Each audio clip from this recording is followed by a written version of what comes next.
the work that we've been doing recently, really trying to align our efforts in a world in education where often just the zero-sum time factor in a profession that's really hard, and all the things that we want to be doing with our students can often find ourselves at odds in the work that we're doing supporting students' academic selves and the work that we're doing supporting kind of their social emotional learning selves, knowing that our students every day do not delineate between the two. They bring No. all themselves with us to school, and trying to find a way in our work as a district in all the things we do, from how we support scheduling at the schools to how we support coaching at the schools to how we support professional learning at the schools. Hello, everyone, and welcome to the Brighter Together podcast. My name is Janet Courtney, and my special guest today is Adam Zingsheim. Adam is the Director of Pupil Services at Verona Area Schools in Verona, Wisconsin. Adam, welcome to the podcast. Thank you for having me. So tell everybody a little bit about Verona and what's going on there and your role. Yeah, so our school district is a school district of about a little over 5,000 students. We are located in the suburban Madison area, the capital of Wisconsin. For anyone that is familiar with Epic Systems, we are the hub of Epic Systems for America here. For those in the medical community familiar with that, and I am the Director of Pupil Services, and so in our district, we are of a size where my position would traditionally be a Director of Student Services position, but with the Director of Special Education and myself have the privilege of focusing on kind of the heart work to support all of the head work happening in our classrooms. And so I get to oversee our counselors and our social workers and our psychologists and our nurses and restorative practice coaches to focus on our learning climate work in our district. And we are a district of 4 neighborhood elementary schools, 3 free of charge public charter schools, one being one of the only Mandarin Chinese programs in the country, 2 middle schools, 1 charter middle school, and then our high school. And so I'm very excited to be with you to talk about some of the work we've done in our learning climate here. How long have you been there? So this is my 5th year. This is my 2nd year in my current role. Had been before this our Director of Elementary Education and Early Learning, and before that a principal and a positive behavior supports coach in a nearby district, and all the way back to my time as a 5th grade teacher. Wow, congratulations. That's really cool. It's just so fun to see people who have worked hard and gotten to a place where you're making a difference, right? And that is super exciting. So what kinds of, I know you guys are making some changes there. So what kinds of things are you doing to support your team and your students? Yeah, absolutely. The amazing staff we have in our district, particularly our pupil services team that I get to support. The work that we've been doing recently, really trying to align our efforts in a world in education where often just the zero-sum time factor in a profession that's really hard, and all the things that we want to be doing with our students can often find ourselves at odds in the work that we're doing supporting students' academic selves and the work that we're doing supporting kind of their social emotional learning selves, knowing that our students every day do not delineate between the two. They bring all themselves with us to school, and trying to find a way in our work as a district in all the things we do, from how we support scheduling at the schools to how we support coaching at the schools to how we support professional learning at the schools, to make sure that we are not in any sort of way reinforcing that dichotomy of any time spent on learning climate. Social emotional learning work means less time spent on academics, and any time spent on academics means less time in our social emotional learning work, knowing how important those things are to support each other and supporting our students in the classroom to be able to, again, bring all of themselves with them to be the learners that they can be, to be able to participate, to be able to share, to be able to be challenged, to be able to challenge in our work. And that's really been the focus of our efforts over the last number of years, to try to make that easier for our teachers to do, easier for our pupil services staff to support, easier for our families to understand, and much more aligned. Wow. Wow, that's great. How much have you seen? And I'm asking this because a lot of people have talked about the fallout basically from COVID, and just the environment and the readiness of kids for learning, and how much more anxiety and how much of that. What have you seen? I just wanted your take on all of that. Yeah, in our conversation, learning your background as a speech language pathologist, I think it really very much hits home to your expertise. One of the things I think we've seen the most are um, students' expressive skills. And, for so Mm, many students and that group of students, we're now, quite a few years removed from that. And those students moving through the system has shifted our understanding of the importance of just communication. I think hmm. some of our students who, in that early toddler age, age 2, age 3, age 4, when they weren't necessarily able to be with people all the time, and Hmm. the development in expressive language, the development in problem solving skills, the development of, self-regulation, especially as pertains Yeah, to being in groups of people. right, There's no way to mimic that outside of being with people and right. interact. And so I think if anything, it really put a spotlight on the importance of that aspect of development. And I think if there's one thing we've learned of making sure we're attending to that and providing opportunities for students to be together and supporting them through developing problem solving skills, supporting them through challenge, supporting them through all of the interpersonal interaction piece that, as adults, we've had a lot of practice with and learn from our mistakes and learn from things that work.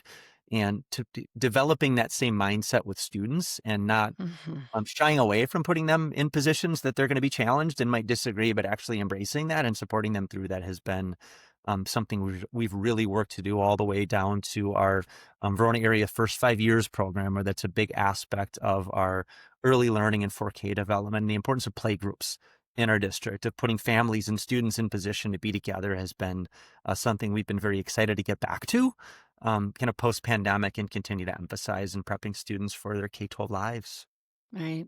One of the things, excuse me, one of the things as an SLP that absolutely drove me up a wall, and I do not blame any school district and I do not blame anybody for it, but was masks. I was like, what are you doing? You're covering up all of the cues that Yes. these little guys Yes. need to be able to Yes. communicate. And babies learn by looking at your mouth and watching, and then the cues that they're just lost. I mean, you cover them up and you can't see them, and it drove me crazy. Absolutely drove me crazy.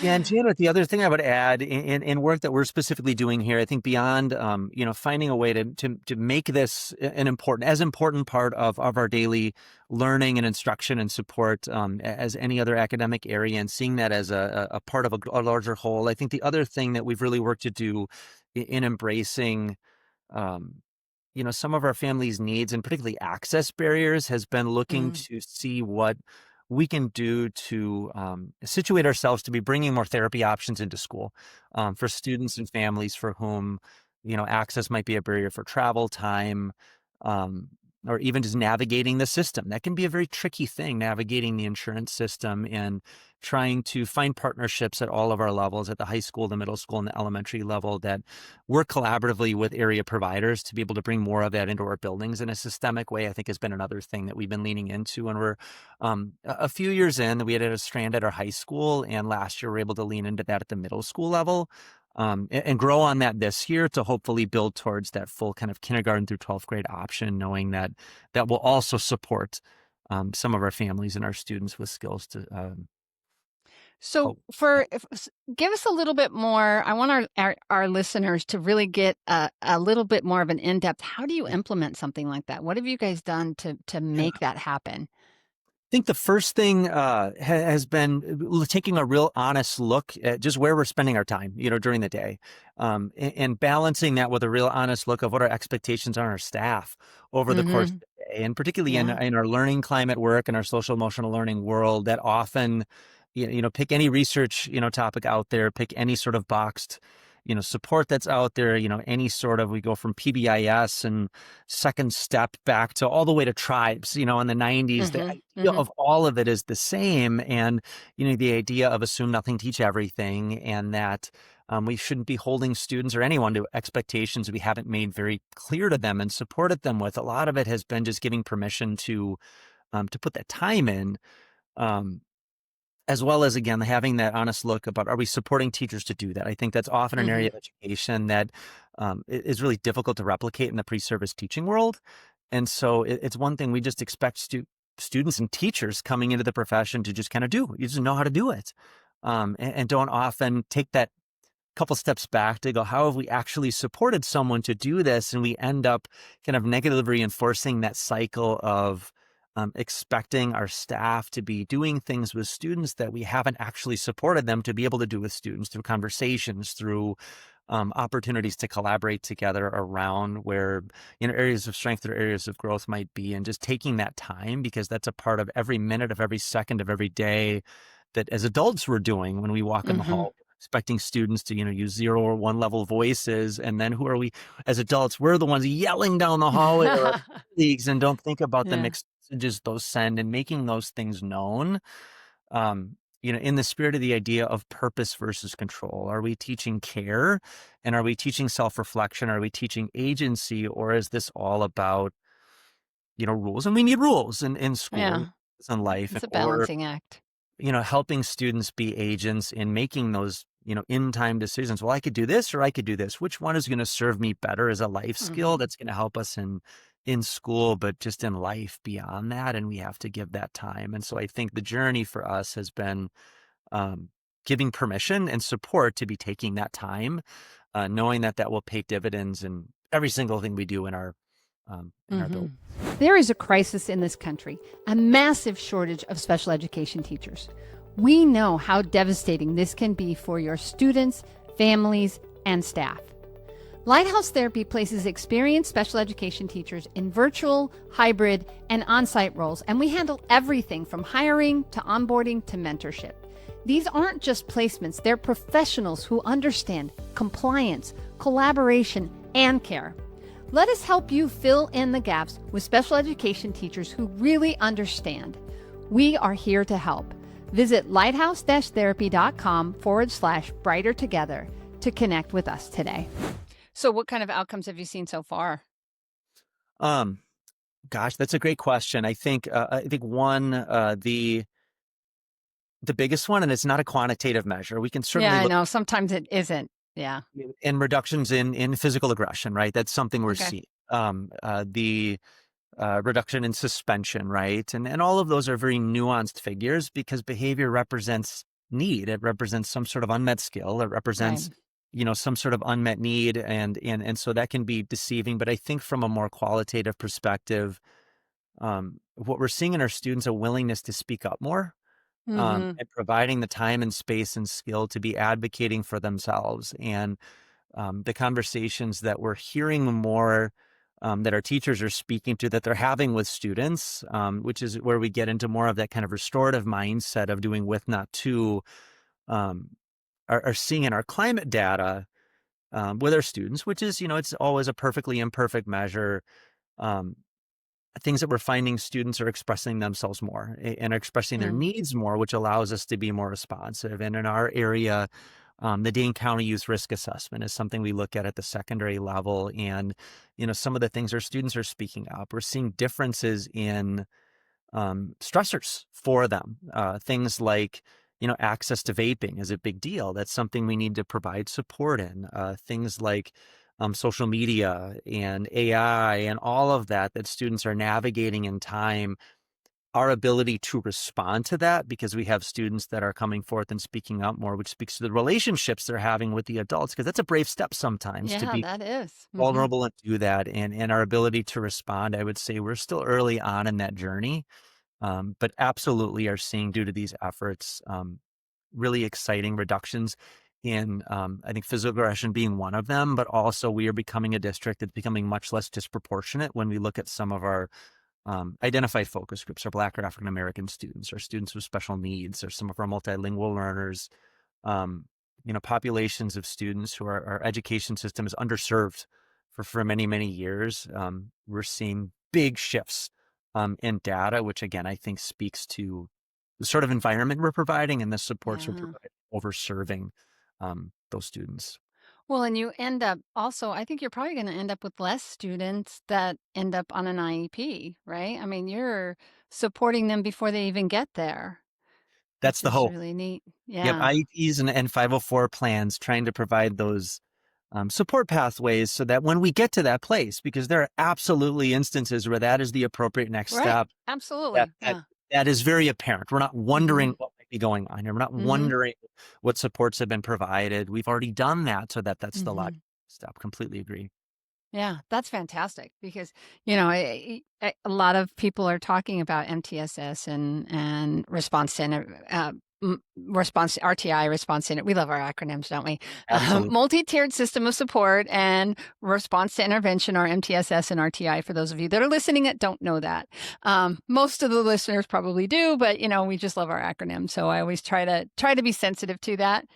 There's also states, there's things that a particular state uses that another state doesn't. But just, understanding that our kids have different needs than what they did maybe 10 years. So if you think, here you go. Here's a good question for you. So think back to when you were a fifth grade teacher and what you were doing. Now, Yeah.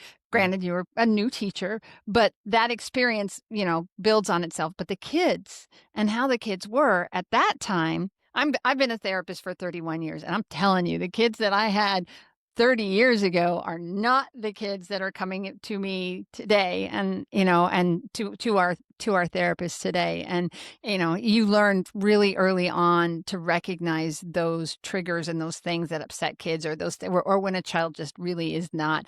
I don't care how well your therapy lessons is, as an SLP, a child comes to you and they're not in that good place. You Yeah. can tell immediately. And I love that, because that's that piece that you were talking about, is giving them permission to go, wait a minute, I need to deal with this, because they're not going to take anything that you say in, because they're not able to even focus on that, because they've got so much. And there's times when you just go look at that child and go, okay, what's happening? Let's talk about what's happening. I can turn anything into a language lesson as an SLP. Yeah. But, that's the social emotional. But it's back to my question. I'm sorry, I got on my soapbox there. But what do you see as far as, like, I don't know how many years you've been in education, because I didn't ask you, but I know that you've been up and through and seen. So I'm just curious about what your thoughts are about that. Yeah, great question. And I can answer. I'm entering year 20, so Oh, it's there been you a go. little bit. Okay. You've got it. Um, You've got the years. I yeah, figured you did, but yeah. and there's probably not an educator alive. I'm certainly one of them that doesn't want to go back and apologize almost in a way at all. All those students that first year or two, but that's part of the journey. We have to have It grace is. for ourselves. I think if there's been one evolution that I can point to that I wish that I could go back in time and embrace a little bit more, is that relational piece, Mhm. and the mindset and the idea that I probably did a little bit too much of this, of I'm in this position of power and control in a classroom, and not necessarily Mm. acknowledging that, and the idea that there are many students that come in and that's just been conditioned to them. There's this person in this authority position, and I need to listen to them and do what they say because they're in this position of authority, and not thinking more about what's making students want Right. to do the things that we're talking about. And Mhm. the conversations that we would often have to establish classroom norms and rules and expectations and all of that. And so much of that was a little bit of a farce. It was the Mhm. illusion of this mutual conversation. We were doing this, but really I was leading the whole thing. Mhm. And I think that mindset has changed. And, for those that it hasn't, would encourage folks to adopt that mindset of really what's making someone want to do the things that I want them to do. And we can all point to people in our lives who, we did because we didn't want to disappoint. It wasn't because we were afraid. That's the power in when you just Mm. point, Mhm. like um well, pardon me, I will do this because it's you. And Mhm. that sort of thing. And how are we fostering those connections? And I think another analogy I like to use a lot is the idea of we all have people in our lives, whether it's family or friends, who can say things to us that if somebody else said it, we would just walk away. Like, are you kidding me? And those Mhm. hard truths, and that vulnerability and bravery to give somebody a hard truth when you have that relationship. Well, we may never, over the course of an 180-day school year, get to that place with an entire group of students, or even with one student. It's not a binary. We can move down that journey. There's a reason why when um, if ever, someone loses a pet or loses a loved one or is going through something hard, our students pick up on that. And Mhm. all those are the days where even in the most challenging environments where students are just going to go, they're going to go, not today, because they feel that energy from the adult, and how can we do that more often, and find a balance between showing our true Yeah. selves, because we're all humans and, Mhm. parents, friends, and children, and all of that ourselves, and find that balance between, um, not oversharing, but also being more human with our Being students. real. Mhm. You know, Mhm. beyond them, moving past that we all sleep at school and only hang out with each other, and Yeah. Yeah. all of that. We have families and, challenges too. And I think sometimes we shy away from that and miss the opportunities we have when we're asking students to be vulnerable with us, kind of mirroring some of that vulnerability and just building those relationships, because that's the bank account that we all build on when we need to make a withdrawal and do that. And it's Mhm. hard to do that when the relationship's not there. It's the foundation of, restorative practices and restorative justice. It's really hard to repair a relationship that never existed in the first place. Right. Yeah, and it's just a different world. I mean, it just how we approach things in a positive way. I mean, I really think that people that are working, doing this work, and addressing social emotional, we always talk about education loves their buzzwords, but this one, social emotional learning is so key Mhm. to our children's success and to this next generation. And there are so many people, and you talk about social media and stuff that you see on social media, and the generation that has not had this support, and the outcome of that, and the needs that adults are having now. Yeah. I consider myself to be pretty even keel and got myself together. My husband would laugh at me for saying that, but overall, I manage myself pretty good. I have pretty good executive function skills, all of those things. But there are those out there, and I'm 57, so I'm not young, but younger adults that are just struggling with this, and the Mhm. fact that we now have a pretty good idea that these are things that need to be addressed before you can even talk about, yeah, we can graduate. You can go through school and get your degree and never deal with the emotional issues that you have as a young adult, and we end up with suicides, and we end up with horrible relationships and divorce and all of the societal things that you see. So I love the fact, and I really am hoping at some point that there will be a recognition by our government and by society, and that's why Brighter Together is here, because they need to hear this. They need to hear we are doing the work that needs to be done to help our children, so that socially and emotionally and learning wise they become better society, community people. That's what's the word? I don't know what the word I'm looking for is, but and members of society, and it's really great. It's really, really great that you guys are doing that. So, Yeah, thank you. It's we like to think it's like a snowball, building speed downhill. Being in Wisconsin here. Again, I don't think I have an accent. Probably all of our listeners like, oh, that's a pretty heavy Wisconsin accent. But no, the not snow bad. It's not references, bad.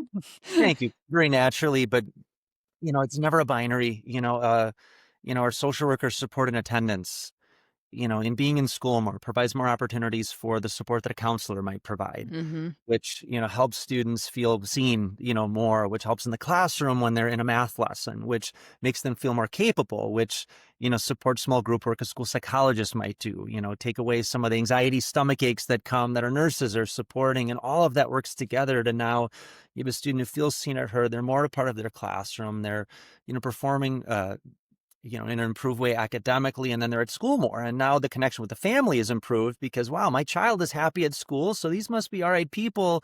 And now somebody might disclose a need they have, right? That then our team can provide, and the student services teams in school, our staff in school can provide, and all of that supports each other together. There's never one entry point. There are so many different entry points. I think too often we're looking for that one right entry point, and not thinking about all of the many entry points that support each other in starting that snowball rolling downhill that leads to improved outcomes for everyone. And in the end, when students, graduate and move on, whatever it's college career, whatever that is, there's so much research around about the workforce, now. And like you Mhm. said, people and employers not finding that communication skills are as strong as they need to be, or the ability to deal with stressors and problem Mhm. solving, and forget that that goes all the way back to 4K, Yeah. how we're supporting sharing, in a PlayStation. But Very well said. You put it together in a way I was trying to get there, but boy, I'll tell you, you did a really great job. So thank you for yeah. summing that up because that's exactly it. That is exactly it. So one last question, because wow, 23 minutes already in, and it goes so fast. If you could, and this is a question I ask most people, if you listen to any of my podcasts, most of it at the end, I ask this question, so you may already know. But if you could miraculously, and you can't say money, solve one issue in your district, just it's gone. It's absolutely gone. I don't have to deal with that anymore in a positive way, right? What would that be? What would that one thing be? Um, what a profound question. I think I would say continuing to find joy in our profession. I think that Mm, the work of education right now and educators sometimes can feel under attack. mhm. And certainly, we have an amazing network of support within our local community, and so I know we have a little bit of a buffer from that, from maybe some other areas of our country. But um, I think the idea of meeting high support and high expectations, right? That's the balance we're trying to strike. And I think right now it's being an educator is difficult. We have a lot of high Yeah. expectations that we place on our educators and that they in turn place on their students. And the pressure we put on ourselves to support improved outcomes. And often those are on the academic side, because very often those are the gatekeepers to college. Those are the gatekeepers to opportunities and scholarships, and the cyclical Mhm. nature of that, and access to higher education. And too often, I think sometimes we do that at the expense of joy, and Mm, forget how fun it is to be in this profession, how yeah. fun it is to be with students. And if we could find that balance, and continue to give permission for our educators to find that balance, to do the things curricular wise that we know we need to do to prepare our students for, life after our, 4K through 12 system, and to do that not at the expense of joy, I Yeah, think would that's be the great. one thing we think need to Yeah. get to. That's a great answer. That's a great answer. I'll tell you, I've been, like I said, 31 years, and I get to do what I love every single day. And I've said this on the program before: find what you love and do that, because I mean, man, it's not work when you love what you're doing. It's really Mm. not work. And the fact that your school in Verona is giving that back to your teachers and giving them permission to love what they do and to work with the kids and not feel like they've got a hammer hanging over their head. Don't step out of line. It's so good because it's gonna, and you know it already is. It affects the whole system, and that's fantastic. So, Yeah. so where Thank do you. they find you, Adam? Where do they find Verona Public Area Schools and you? How do they find you? Yeah. So the Verona Area School District, you can Google us. Director of Pupil Services, Adam Zingsheim. I'm probably the last person on every alphabetical list that exists.